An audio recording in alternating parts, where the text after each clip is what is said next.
లెక్క చేయకుండా మీ పనులను మానుకొని నా కోసం వచ్చారు.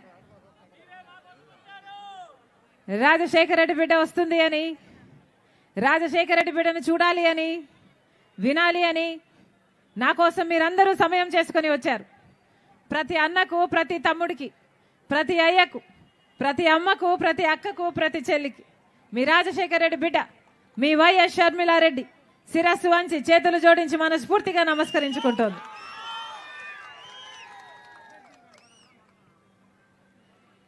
ఎన్నికలు వచ్చేసాయి, అవునా? ఎన్నికలు వచ్చేసాయి. 5 ఏళ్ళు అయిపోయింది, పోయిన ఎన్నికలు అయిపోయి మళ్ళీ ఇప్పుడు ఎన్నికలు వచ్చేసాయి. వస్తున్నారా అమ్మా? వైసీపీ నాయకులు, టీడీపీ నాయకులు డబ్బులు తీసుకొని వస్తున్నారా? ఏమన్నా అన్న ఈ ఫ్లాగ్లు అంటే కిందికి దించండి. ఎంతంట ఓటుకి? ఎంత? 5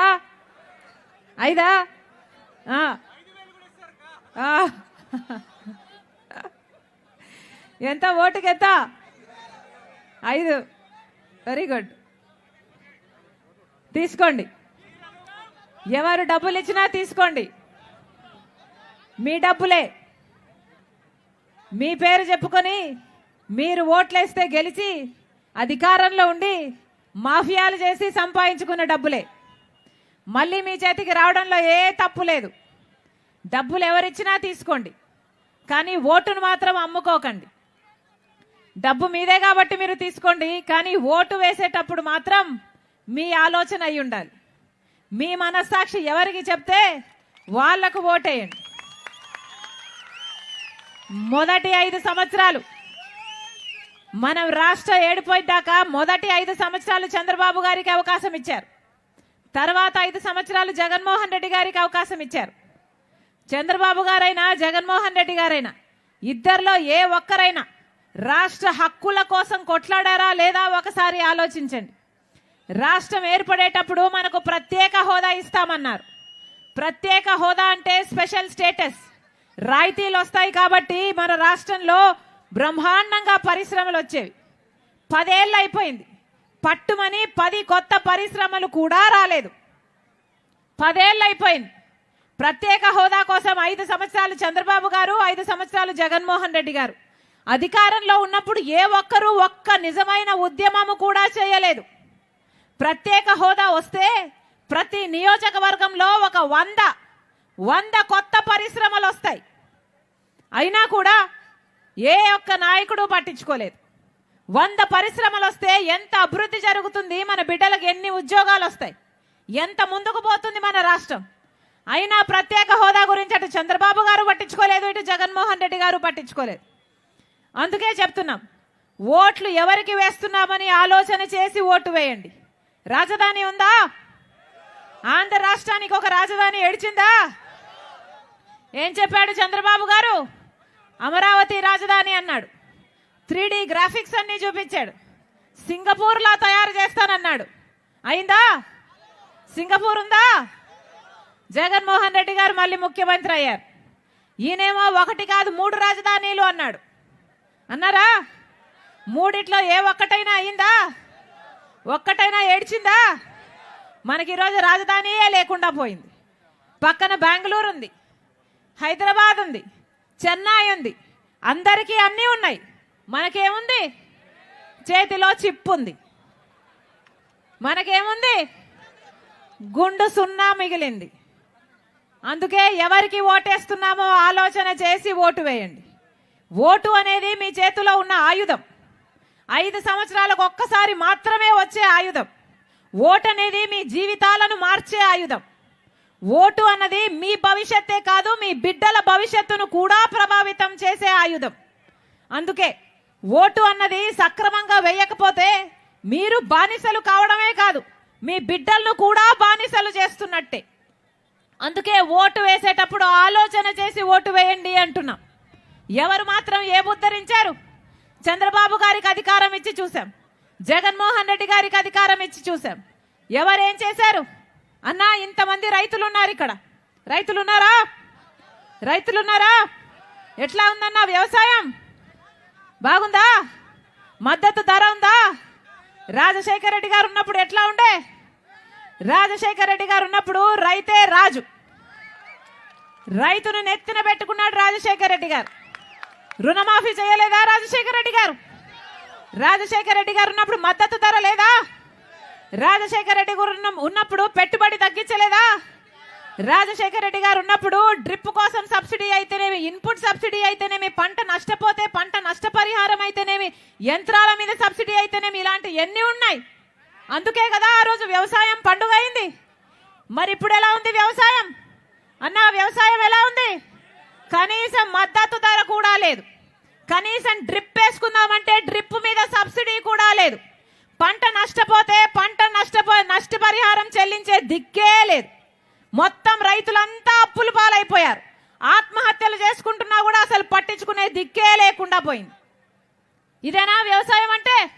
ఇప్పుడు వ్యవసాయం పండుగ కాదు, వ్యవసాయము దండగా అయిపోయింది. ఏం చెప్పాడు జగన్మోహన్ రెడ్డి గారు? 3,000 కోట్లతో ఒక ధర స్థిరీకరణ నిధి ఏర్పాటు చేస్తానన్నాడు జగన్మోహన్ రెడ్డి గారు. 3,000 కోట్లతో ఒక ధర స్థిరీకరణ నిధి ఏర్పాటు చేస్తానన్నాడు జగన్మోహన్ రెడ్డి గారు.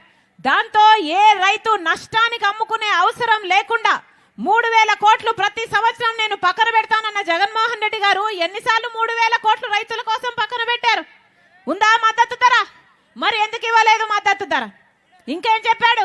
మేనిఫెస్టోలో 4,000 కోట్లతో పంట నష్టపోతే పంట నష్టపరిహారం కింద పక్కన పెడతానన్నాడు ప్రతి సంవత్సరము జగన్మోహన్ రెడ్డి గారు. ఒక్క సంవత్సరమైనా పంట నష్టపోతే పంట నష్టపరిహారం ఇచ్చారా? ఏమన్నా ఇచ్చారా? ఇస్తే రైతులు ఎందుకు ఆత్మహత్యలు చేసుకుంటారు? ఇదేనా వ్యవసాయం అంటే? ఇంతమంది ఉన్నారు, అక్క చెల్లెలు ఇంతమంది ఉన్నారు. ఏమ్మా ఎలా ఉంది బ్రతకెట్లా ఉంది తల్లి? ఎలా ఉందమ్మా? రాజశేఖర రెడ్డి గారు ఉన్నప్పుడు రేషన్ సరుకులు 11 ఇచ్చాడు, అవునా? జగన్మోహన్ రెడ్డి గారు ఎన్ని ఇస్తున్నారు? 2 3 తల్లి? 2 సరిపోతున్నాయా? నూనె ధర, చక్కెర ధర అన్నీ పెరిగిపోయాయి. గ్యాస్ ధర, పెట్రోలు, డీజిల్ అన్నీ పెరిగిపోయాయి. ఆర్టీసీ ఛార్జీలు 5 సార్లు పెంచారు. కరెంటు ఛార్జీలు 7 సార్లు పెంచారు. మరి ఇల్లు ఎలా గడవాలి? ఏమ్మా ఇల్లు ఎలా గడుస్తుంది తల్లి? ఏం చెప్తారు జగన్మోహన్ రెడ్డి గారు? అమ్మ ఒడి పథకం కింద 15,000 చొప్పున ప్రతి మహిళకు 2 బిడ్డలకు ఇస్తానన్నారు కదా, వస్తున్నాయా? 30,000 వస్తుందా? ఒక్క బిడ్డకు వస్తుంది. అంటే ఏంటన్నా, ఇంకో బిడ్డ దత్తత ఇయ్యాలా? ఇంకో బిడ్డను ఇచ్చేస్తామా? దత్తతకి ఇచ్చేస్తామా? లేకపోతే చంపేసుకుందామా? ఏం చేసుకుందాం? ఆ బిడ్డను ఏం చేసుకోవాలి? జగన్మోహన్ రెడ్డి గారు సమాధానం చెప్పాలి. బటన్ నొక్కుతున్నాం అంటున్నారే జగన్మోహన్ రెడ్డి గారు. బటన్ నొక్కి డబ్బులు ఇస్తుంటే ఆ డబ్బులు దేనికి సరిపోతున్నాయమ్మా? దేనికైనా సరిపోతున్నాయా? ఆఖరికి అన్ని ఖర్చులు పెరిగిపోయి మద్యం బాటలు కూడా పక్క రాష్ట్రంలో 60 రూపాయలు ఉంటాయి, ఇక్కడ ఎంత ఉందన్నా? 200 250 250. ఆఖరికి అన్ని ధరలు పెంచేసి మనకి ఇస్తున్నదేమో ఇంత 15,000, తీసుకుంటున్నది ఎంత? 40,000. అంటే ఒక చేత్తో మట్టి కుండని ఇస్తున్నారు, ఇంకో చేత్తో వెండి కుండని తీసుకుంటున్నారు. బాగుందా? ఇది కదా జరుగుతున్నది. ఏం చెప్పారు జగన్మోహన్ రెడ్డి గారు? పూర్తి మద్యపాన నిషేధం చేస్తానని మీ అక్క చెల్లెలు అని తిరుగుకుంటూ చెప్పాడు కదా జగన్మోహన్ రెడ్డి గారు. ఇలాగే నేను కూడా బాయ్ బాయ్ బాబు క్యాంపెయిన్ నడుపుతూ నేను కూడా ఇలాగే మైకు పట్టుకొని జగన్మోహన్ రెడ్డి గారికి ఓట్లేయండి, పూర్తి మద్యపాన నిషేధం చేస్తాడు జగన్మోహన్ రెడ్డి గారు అని చెప్పిన దాన్ని నేనే. అయిందా అన్న మద్యపాన నిషేధం? ఇప్పుడు మద్యపాన నిషేధం కాలేదు కదా, సర్కారే మద్యం అమ్ముతుంది. బయట వాళ్ళు ఎవరు అమ్మటం లేదు, స్వయంగా సర్కారే మద్యం అమ్ముతుంది. జగన్మోహన్ రెడ్డి గారే మద్యం అమ్ముతున్నారు. ఏమమ్ముతున్నారు? భూమట, స్పెషల్ స్టేటస్ అట, క్యాపిటల్ అట, డిఎస్సి అట, మొత్తం.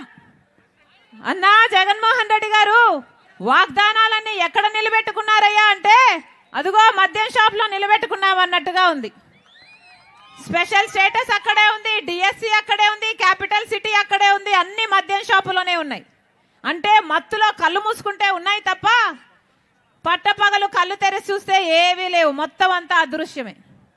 వాళ్ళు ఎవరు ఏది అమ్ముతే అదే కొనాలి, వాళ్ళు ఎంతకు అమ్ముతే అంతకే కొనాలి.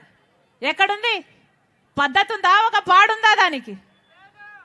మన రాష్ట్రంలో నాసి రకం మందు తాగి 25% మంది ఎక్కువ ప్రజలు లివరు కిడ్నీలు చెడిపోయి మన రాష్ట్రంలో 25% పక్క రాష్ట్రాలతో పోలిస్తే ఎక్కువ మంది చచ్చిపోతున్నారు. పట్టించుకుంటున్నారా ఎవరైనా? ఒక హెల్త్ చెకప్ అయినా జరిగిందా?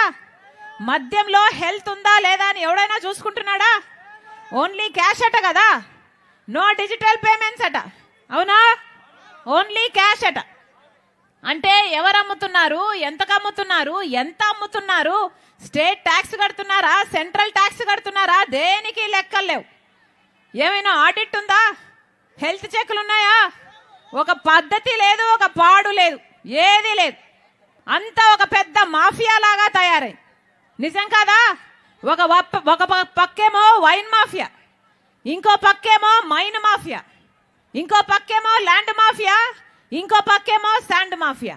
ఇదంతా సరిపోదన్నట్టు మళ్ళీ జగన్మోహన్ రెడ్డి గారు సొంత చిన్నానే హత్య చేసిన అవినాష్ రెడ్డి గారిని హంతకుల్ని పక్కన పెట్టుకొని తిరుగుతున్నాడు. ఏమి రాజకీయం ఇది? ఏమి రాజకీయం ఇది? హత్య రాజకీయాలు, గూండా రాజకీయాలు, రౌడీ రాజకీయాలు. పెద్దిరెడ్డి రామచంద్రారెడ్డి పక్కనే ఉన్నాడు, చూస్తున్నాం. మీ ఎంపీ ఎవరు? మీ ఎంపీ ఎవరు? ఆయన కొడుకు మిథున్ రెడ్డి. ఇక్కడ ఎమ్మెల్యే ఎలా పనిచేస్తున్నాడు అని పొద్దున ఈరోజు ఒక అన్నని అడిగాను నేను. మా ఎమ్మెల్యేనా అమ్మా? మా ఎమ్మెల్యేలకు ఏమి లేదు తల్లి, ఓ రబ్బర్ స్టాంప్ అంతే అన్నాడు. అదేంటన్నా అంటే మొత్తం అంతా పెద్దిరెడ్డి ఏం చెప్తే ఈయన దానికి రబ్బర్ స్టాంప్ అట.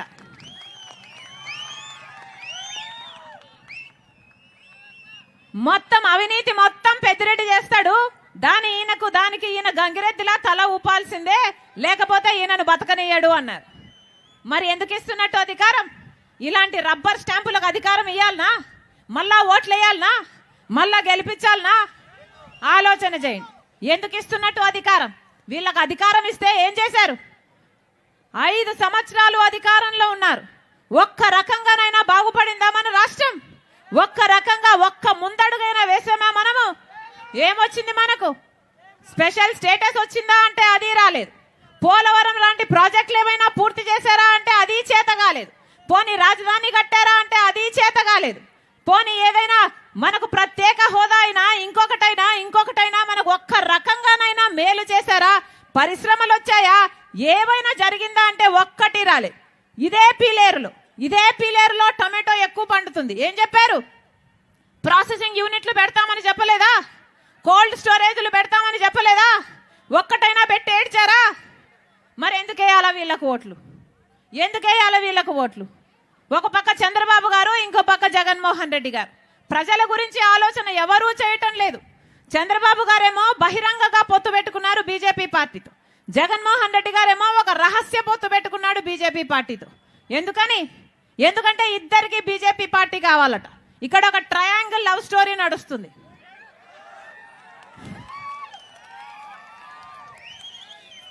పోనీ బీజేపీ పార్టీ మనకేమైనా చేసిందా అంటే ఒక్కటంటే ఒక్క వాగ్దానం నిలబెట్టుకోలేదు. ప్రత్యేక హోదా ఇవ్వగలరు, కానీ బీజేపీ పార్టీ ఇవ్వదు. పోలవరం ప్రాజెక్టుకు మనం పూర్తి చేసుకోవడానికి డబ్బులు ఇవ్వచ్చు, కానీ ఇవ్వదు. రాజధాని మనం కట్టుకోవడానికి డబ్బులు ఇవ్వచ్చు, కానీ బీజేపీ పార్టీ ఇవ్వదు. మనకు ఒక్క లాభం చేయకపోయినా కూడా చంద్రబాబు గారేమో బీజేపీ పార్టీతో పొత్తు. మనకు ఒక్క లాభం చేయకపోయినా కూడా జగన్మోహన్ రెడ్డి గారేమో మోడీకి తొత్తు. ఇందుకేనా ఓట్లేస్తున్నది? ప్రజల ప్రయోజనాల గురించి ఎవరు పట్టించుకుంటున్నారు కాబట్టి. అందుకే చెప్తున్నాం, ఆలోచన చేసి ఓటు వేయండి. ఆలోచన చేసి ఓటు వేయకపోతే మీ భవిష్యత్తును వాళ్లకు రాసిచ్చేసినట్టే, మీ బిడ్డల భవిష్యత్తును కూడా రాసిచ్చేసినట్టే. ఈరోజు రాజశేఖర రెడ్డి బిడ్డ చెప్తుంది. ఈరోజు రాజశేఖర రెడ్డి బిడ్డ కాంగ్రెస్ పార్టీలో చేరింది అంటే ఎందుకు చేరింది? ఎందుకంటే ఒక్క కాంగ్రెస్ పార్టీ, రాహుల్ గాంధీ గారు మాత్రమే ప్రత్యేక హోదా 10 సంవత్సరాల కోసం 10 సంవత్సరాల ప్రత్యేక హోదా కాంగ్రెస్ పార్టీ అధికారంలోకి వచ్చిన మొట్టమొదటి సంతకంలోనే పెడతాము ఇస్తాము అని చెప్పాడు కాబట్టి ఆ మాట పట్టుకొని వచ్చింది రాజశేఖర రెడ్డి బిడ్డ కాంగ్రెస్ పార్టీలోకి. ఒక్క కాంగ్రెస్ పార్టీ మాత్రమే ఆంధ్ర రాష్ట్రానికి చెందాల్సిన అన్ని హక్కులు కల్పించగలదు కాబట్టి బీజేపీని 10 సంవత్సరాలుగా చూసాం. ఒక్కటి కూడా మనకు మేలు చేయకపోగా ఒకవైపు చంద్రబాబు గారు ఒకవైపు వైసీపీ మొత్తం వాళ్ళకే బానిసలయ్యారు. ఇలాంటి పరిస్థితిలో ఒక కాంగ్రెస్ పార్టీ తప్పితే ప్రజల పక్షాన నిలబడే పార్టీ లేదు కాబట్టి రాజశేఖర రెడ్డి బిడ్డ కాంగ్రెస్ పార్టీలో చేరింది. మీరు ఆశీర్వదించండి. రాజశేఖర రెడ్డి బిడ్డ మీకు మాటిస్తుంది 10 సంవత్సరాల ప్రత్యేక హోదా రాజశేఖర రెడ్డి బిడ్డ తీసుకొస్తుంది ఆంధ్ర రాష్ట్రానికి. మీరు ఆశీర్వదించండి. కాంగ్రెస్ పార్టీ అధికారంలోకి వచ్చినాక ఒక ప్రత్యేక హోదా కాదు, పెద్ద పెద్ద పరిశ్రమలే కాదు, పోలవరం ప్రాజెక్ట్ అయినా, రాజధాని అయినా, కడప స్టీల్ ఫ్యాక్టరీ అయినా, ఇలా 1 కాదు 2 కాదు, ఆంధ్ర రాష్ట్రానికి చెందాల్సిన ప్రతి హక్కును రాజశేఖర రెడ్డి బిడ్డ తీసుకొస్తుంది. మీరు ఆశీర్వదించండి. ఎలాగైతే రాజశేఖర రెడ్డి గారు పరిపాలన చేశాడు, వ్యవసాయం పండుగగా చేశాడు, మట్క చెల్లెలుగా అన్నగా చూసుకున్నాడు, మళ్ళీ రాజశేఖర రెడ్డి బిడ్డ మాటిస్తుంది. మీరు ఆశీర్వదించండి. ఆ రాజశేఖర రెడ్డి గారి సంక్షేమ పాలన మీ గడపకు తీసుకొస్తుంది రాజశేఖర రెడ్డి బిడ్డ. కాంగ్రెస్ పార్టీ అధికారంలోకి వచ్చినాక రైతులకు 2 లక్షల వరకు రుణమాఫీ చేస్తుంది కాంగ్రెస్ పార్టీ. అక్క చెల్లెలకు మాటిస్తున్నాం. ఇల్లు గడవడం ఎంత కష్టం అయిపోయిందో కాంగ్రెస్ పార్టీ అర్థం చేసుకుంది కాబట్టి మీ ఇల్లు గడవడానికి ప్రతి నెల 8,333 రూపాయలు అంటే సంవత్సరానికి 1,00,000 రూపాయలు ప్రతి పేదింటి కుటుంబానికి ఆ ఇంటి మహిళ పెద్ద మహిళ చేతుల్లో పెడతామని చెప్తుంది కాంగ్రెస్ పార్టీ. సంవత్సరానికి 1,00,000 రూపాయలు అంటే 5 సంవత్సరాలకు 5 లక్షల రూపాయలు. మీరు ఆశీర్వదించండి. కాంగ్రెస్ పార్టీ అధికారంలోకి వస్తే అది మీ పార్టీ అవుతుంది. మీరు ఆశీర్వదించండి. ఇంకా 1,30,000 ఉద్యోగాలు ఖాళీగానే ఉన్నాయి. కాంగ్రెస్ పార్టీ అధికారంలోకి వచ్చినాక మొట్టమొదటి సంతకం 2,25,000 ఉద్యోగాల భర్తీ మీదనే పెడుతుంది కాంగ్రెస్ పార్టీ. ఇల్లు లేని ప్రతి పేద కుటుంబానికి 5 లక్షలతో ఒక పక్కా ఇల్లు, ఎలాగైతే రాజశేఖర రెడ్డి గారు ఇందిరమ్మ ఇల్లులు కట్టారో 40 లక్షల ఇల్లులు రాజశేఖర రెడ్డి బిడ్డ మాటిస్తుంది. ఇల్లు లేని ప్రతి పేద కుటుంబానికి 5 లక్షలతో ఒక పక్కా ఇల్లు కడుతుంది కాంగ్రెస్ పార్టీ. మీరు ఆశీర్వదించండి. మీరు ఆశీర్వదించండి. పెన్షన్లు 4,000 అవుతాయి. వికలాంగులకు పెన్షన్లు 6,000 అవుతాయి. మీరు ఆశీర్వదించండి. కాంగ్రెస్ పార్టీ అధికారంలోకి వస్తే మీ పార్టీ అధికారంలోకి వచ్చినట్టు. కాంగ్రెస్ పార్టీ అధికారంలోకి వస్తే మళ్ళీ రాజశేఖర రెడ్డి గారి సంక్షేమ పాలన మళ్ళీ మీకు అందినట్టు. మరొకసారి మండుటు ఎండను సైతం లెక్క చేయకుండా రాజశేఖర రెడ్డి బిడ్డను చూడాలి విలాని అని ఇంతసేపు సమయం చేసుకొని వచ్చారు.